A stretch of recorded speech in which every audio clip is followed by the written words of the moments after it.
मैं नमन करता हूँ, वंदन करता हूँ। और इस सभा के अध्यक्ष जो हमारे उपवास में बैठे सभी लोगों को मैं नमस्कार, सत श्री अकाल और राम राम करता हूँ। मुझे बात रखने का मौका दिया गया, इसके लिए मैं सभी का आभार करता हूँ। मैं शहीदों की नगरी शाहजहाँपुर से आया हूँ। शहीदों की नगरी शाहजहाँपुर, जहाँ से ठाकुर रोशन सिंह, अशफाकुल्ला खां और राम प्रसाद बिस्मिल जैसे क्रांतिकारी पैदा हुए थे, जिन्होंने काकोरी कांड जैसा इतिहास रचा था। और ये जो देश में हमारा भी आंदोलन चल रहा है, ये गोदी मीडिया और ये भाजपा वाले इस आंदोलन को तोड़ना चाहते हैं। वो इन किसानों को बता रहे हैं कि ये आतंकवादी हैं, ये खालिस्तानी हैं। मैं उन्हें बताना चाहता हूँ कि जब देश में खाद्यान्न की कमी थी, जब देश में अनाज की कमी थी, तब इस देश को इन किसानों ने ही अनाज और खाद्यान्न दिया। इस भूख को मिटाने का काम ये किसान ही करते हैं। मैं आपको बताना चाहता हूं, जब देश 1947 में आज़ाद हुआ था, हमारी हालत बहुत नाजुक थी। 1962 में हमारा चीन से युद्ध हुआ था, उसके बाद 1965 में हमारा पाकिस्तान से युद्ध हुआ था।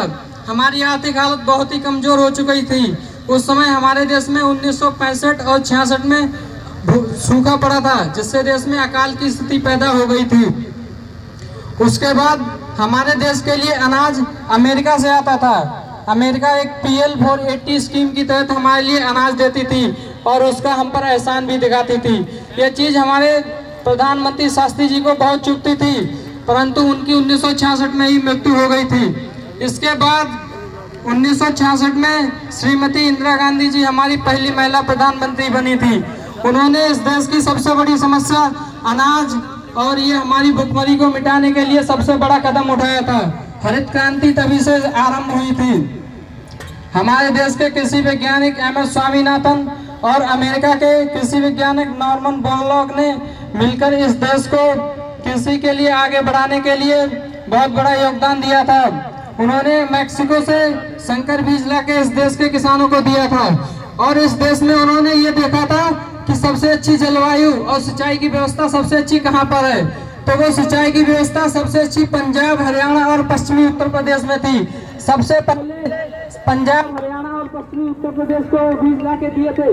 पंजाब, हरियाणा और उत्तर प्रदेश के किसानों ने मिलकर अच्छी फसल पैदा की, कीटनाशक और उर्वरकों का इस्तेमाल करके हमारे देश के लिए अनाज दिया। आज ये हमारे लिए पश्चिमी उत्तर प्रदेश, हरियाणा और पंजाब के किसानों के लिए आतंकवादी कह रहे हैं। इन्हें कानून बनाने हैं, ये ऐसे कानून बना रहे हैं जिससे किसान दब जाए, मिट जाए। इन्हें कानून बनाने हैं तो भूख पे बनाओ कानून, शिक्षा पे बनाओ कानून, बेरोजगारी पर बनाओ कानून। मैं देख के हैरान होता हूँ कि इस देश में अभी भी ऐसी व्यवस्था चल रही है। मैं इस बात से बहुत परेशान होता हूँ कि यहाँ पर देखता हूँ छोटे छोटे बच्चे जो छोटी छोटी बोतलें बीन के अपना गुजारा करते हैं। क्यों नहीं कानून बनता इनकी भूख के लिए? क्यों नहीं कानून बनता? किसान आत्महत्या कर रहा है, आत्महत्या को क्यों नहीं खत्म किया जा रहा है? किसान की आय दोगुनी करने की बात करते हो, किसान का व्यय क्यों नहीं कम करते हो? किसान के होने वाली कृषि में होने वाली खर्चों को क्यों नहीं कम करते हो? किसान की आय दोगुनी हो जाएगी, पहले आप उनके खर्च कम करने की बात करो। आज डीजल पेट्रोल देखो कहां पर जा रहा है। किसान को मिलने वाली सब्सिडियां खत्म की जा रही हैं, किसान को बर्बाद करने का काम कर रही है ये सरकार। आत्महत्या कर रहा है किसान रोज, आत्महत्या कोई नहीं रोक रहा। किसान अगर कानून बनाना है तो आत्महत्या रोकने के लिए बनाओ कानून। कोई भी किसान माता आत्महत्या करता है तो उसके लिए एक ऐसा कानून बनाओ कि उस जिले का DM, उस जिले का सांसद, उस जिले का वहाँ का विधायक, सबके ऊपर 302 का मुकदमा चलना चाहिए। कोई भी किसान कभी आत्महत्या नहीं करेगा। आत्महत्या से रोको। ऐसे कानून क्यों नहीं बनाते? ऐसे कानून बनाते हो कि कारपोरेट के लिए फायदा पहुंचाया जाए। अरे कॉन्ट्रैक्ट फार्मिंग पहले भी होती थी, अब भी होती है। जिन किसानों के पास जमीन नहीं होती है वो दूसरे किसानों की जमीन को कॉन्ट्रैक्ट लेकर अपनी खेती करते हैं। उन्हें आगे बढ़ाने का काम करो, क्यों नहीं करते? उनके लिए ऐसी सब्सिडियां दो, उनके लिए ऐसा संसाधन दो जिससे वो अपनी मेहनत करें और किसान आगे बढ़े। पर नहीं, वो ऐसा नहीं करेंगे। वो ऐसा करेंगे, किसान कैसे टूटेगा, किसान को कैसे बर्बाद किया जाएगा, कारपोरेट घराने को कैसे फायदा पहुंचाया जाएगा, ये सब करने का काम कर रही है सरकार। बहुत बढ़िया। मैं यहाँ पर मंच पे बैठे सभी लोगों का हार्दिक आभार करता हूँ। शहीदों की नगरी शाहजहाँपुर से होने के नाते मैं शाहजहाँपुर के तिलर के एक छोटे से गांव से आता हूँ, कुआडंडा गांव से, जहाँ के लगभग 1/3 किसान 1/3 किसान इस आंदोलन में आंदोलित हैं। उन किसानों में सबसे ज्यादा हमारे किसान सरदार महेंद्र सिंह जो हमारे सामने बैठे हैं, सरदार अपार सिंह जी, इनका मैं हार्दिक आभार करता हूं, जिनकी वजह से सारे किसान यहाँ पर आते हैं और सब यहाँ पर आंदोलन में धरना में अपना सहयोग देते हैं। इसके लिए मैं इनका बहुत बहुत हार्दिक आभार और धन्यवाद देता हूँ। जय जवान जय किसान। मैं एक छोटी सी कविता भी लिख के लाया हूँ जो आप लोगों के सामने पेश करूंगा। इस कविता का मतलब ये कि जो भी आंदोलन चल रहा है हमारा, इस आंदोलन में अगर अभी भगत सिंह और महात्मा गांधी होते तो वो इसके लिए क्या कहते और कैसे कहते।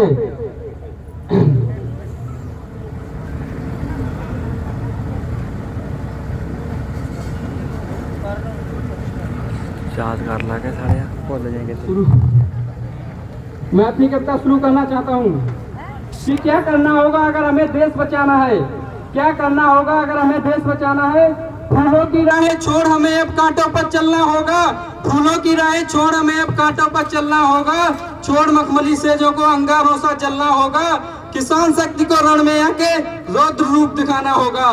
फूलों की राहें छोड़ हमें अब कांटों पर चलना होगा, किसान शक्ति को रण में आके रौद्र रूप दिखाना होगा।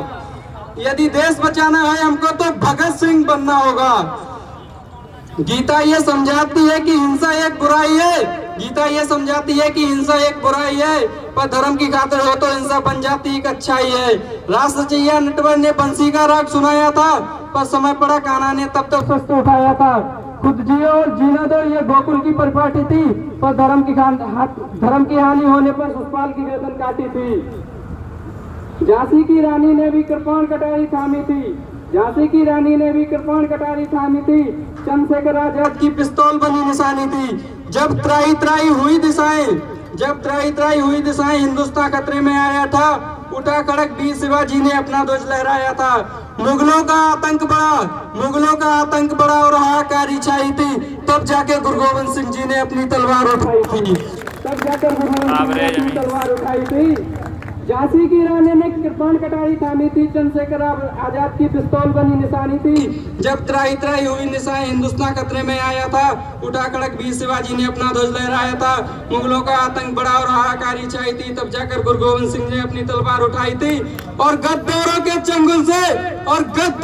चंगुल से भारत माँ को आजाद करो, गद्दारों के चंगुल से भारत माँ को आजाद करो। अरे अब तो कायरता छोड़ो और ऊधम सिंह को याद करो, अब तो कायरता छोड़ो और ऊधम सिंह को याद करो। वीर भगत सिंह सा यौवन हर घर घर में पूजा जाएगा, वीर भगत सिंह सा यौवन हर घर में पूजा जाएगा। अब कोई भी दूसरा संचीर खींच ना पाएगा। जो बुजुर्गों ने करने को कहा, आया वही जमाना है कि लातों का भूत कोई कब बातों से कम माना है। गद्दारों अब दिन गिन लो ये चीख चीख भूपिंदर कहता है, गद्दारों अब दिन गिन लो ये चीख चीख भूपिंदर कहता है। छोटे से सीने में एक भगत सिंह भी रहता है, छोटे से सीने में एक भगत सिंह भी रहता है। जय चंदों की पूजा से भगवान नहीं हो जाओगे, जय चंदों की पूजा से भगवान नहीं हो जाओगे, बस नमो नमो जप लेने से हनुमान नहीं हो जाओगे, बस नमो नमो जप लेने से हनुमान नहीं हो जाओगे। भारत माँ के वीर पुत्र को भारत माँ का कहना था, भारत माँ के वीर पुत्र को भारत माँ का कहना था, दिखला दो वो फंदा जो भगत सिंह ने पहना था, दिखला दो वो फंदा जो भगत सिंह ने पहना था। सच कहते मैं मर जाऊं पर सच्चाई को बोलूंगा, सच कहते मैं मर जाऊं पर सच्चाई को बोलूंगा। राहुल हो या मोदी हो जो गलत रहेगा बोलूंगा। सत्य हिंसा प्यारी हमको दिल में गांधी रखते हैं, भगत सिंह के वंश जहन में आंधी रखते हैं। चश्मा टोपी बंदर खादी हमको बहुत से आते हैं, लेकिन जब जब लाठी देखूं भगत सिंह याद आते हैं, लेकिन जब जब लाठी देखूं भगत सिंह याद आते हैं। भारत माँ का हाल देखकर बापू शीश झुका लेंगे, भारत माँ का हाल देखकर बापू शीश झुका लेंगे। गांधी जी का करो निरादर ये मैंने कब बोला है, गांधी जी का करो निरादर ये मैंने कब बोला है, समय मांग को परखा है और कई सांचों में तोला है। गद्दारों के हाथ खून से गद्दारों के हाथ खून से सने दिखाई देते हैं, गद्दारों के हाथ खून से सने दिखाई देते हैं। काले कानूनों में ये किसान मरे दिखाई देते हैं, काले कानूनों में ये किसान मरे दिखाई देते हैं। हिंसावादी ना होने का सॉन्ग रचाना बंद करो, हिंसावादी ना होने का सॉन्ग रचाना बंद करो। एक गाल पर खाकर दूसरा गाल दिखाना बंद करो। गांधी जैसी रूहों ने जो देखा इन गद्दारों को, गांधी जैसी रूहों ने जो देखा इन गद्दारों को, बापू खुद बोलेगा लाठी लेकर मारो सालों को, बापू खुद बोलेगा लाठी लेकर मारो सालों को। क्योंकि जब हद की हद हो जाती है, क्योंकि जब हद की हद हो जाती है, पानी सर से जाता है, पानी सर से जाता है, तब अच्छे से अच्छा गांधी भी भगत सिंह बन जाता है, अच्छे से अच्छा गांधी भी भगत सिंह बन जाता है। भारत माता की जय, इंकलाब जिंदाबाद, इंकलाब जिंदाबाद, किसान एकता जिंदाबाद, किसान एकता जिंदाबाद। जय हिंद, जय भारत।